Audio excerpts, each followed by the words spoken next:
നമ്മുടെ നിയമസഭ പാസാക്കുന്ന ബില്ല് നിങ്ങളെല്ലാം കൂടെ തെരഞ്ഞെടുത്ത് അയച്ചതല്ലേ ജനപ്രതിനിധികള്? അവർ പാസാക്കിയ നിയമം അത് ഒപ്പിടുകയല്ലാത്ത നാറിയെ നിങ്ങൾ വിളിച്ച കച്ചവടക്കാർ കൊണ്ടുകൊണ്ട് പുളിശ്ശേരി വെച്ച് സ്വീകരിക്കുക എന്ന് പറഞ്ഞാൽ ശുദ്ധ മര്യാദകേടാണെന്നാണ് എൻ്റെ അഭിപ്രായം. നിങ്ങൾ ഇവിടുത്തെ ജനങ്ങളുടെ വികാരം, നിങ്ങൾ ഇവിടുത്തെ ജനങ്ങളുടെ ഭാഗമല്ലേ കച്ചവടക്കാർ? അതോ നിങ്ങൾ പൂനായി എന്ന് വന്നവരാണോ? അല്ലല്ലോ. അതുകൊണ്ട് ഇതിനെപ്പറ്റി ബഹുമാനിയായ കച്ചവടക്കാരെന്ന സുഹൃത്തുക്കളാണ്. എനിക്ക് നിങ്ങളോട് വഴക്കുള്ളതെന്നൊന്നും പറയല്ല, ഇത് ശരിയല്ല. ഈ നാടിയെ പേടാൻ നിങ്ങൾ പോകേണ്ട കാര്യമൊന്നും ഉള്ളതല്ല. ഞാനാണ് എൻ്റെ അഭിപ്രായം. അതാണ് നിങ്ങൾ ചെയ്യുന്ന മര്യാദകേടാണ്. ഇടുക്കി ജില്ലയിലെ ജനങ്ങളുടെ ആസരത്തിൽ ആപ്പടിക്കുന്ന പണിയാണ് ഗവർണർ ചെയ്തുകൊണ്ടിരിക്കുന്നത്.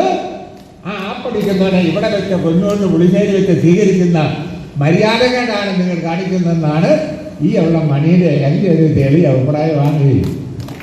വലിയ മുഴുപ്പിലൊന്നും കൂട്ടണ്ട, ചെറിയ തോതിലൊക്കെ കൂട്ടിയാൽ മതി.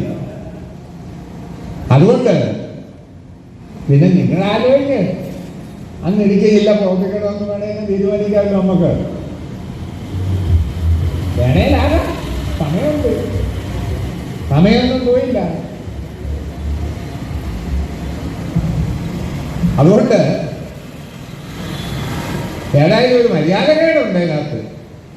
ഗവർണർ നമുക്കിട്ട് പഠിക്കുക, ഇവിടുത്തെ കച്ചവടക്കാർ നമ്മുടെ സുഹൃത്തുക്കളുടെ അയാളെ വിളിച്ച് കൊണ്ടുകൊണ്ട് ഉള്ളിയേരി വെച്ച് സ്വീകരിക്കുക, മര്യാദക്കേട്. ഏതായാലും അതൊന്ന് പുനരാലോചിക്കണമെന്നാണ് ആലോചിക്കണമെന്നാണ് എൻ്റെ ഒരു ചെറിയ അഭിപ്രായം. അതാണ്. ഏതായിരുന്നാലും ഒരു കാര്യമാണ്, ഭൂപരിഷ്കരണ നിയമം എന്ന് നിയമം ഭേദഗതി ചെയ്തതാണ്, നിയമസഭ പാസാക്കിയതാണ്. അത് ഗവർണർ ഒപ്പിടണം. ഒപ്പിടാത്ത ഗവർണർ ഇടുക്കിയിൽ പ്രവേശിക്കുന്നത് ഇടുക്കി ജില്ലയിലെ ജനങ്ങളുടെ മുഖത്ത് കരിവാരിത്തേക്കുന്ന നാലാന്തരത്തിലെ അഞ്ചാന്തരം പണി ഒരുമാതിരി പിറപ്പ് പണിയാണെന്നാണ് എൻ്റെ അഭിപ്രായം.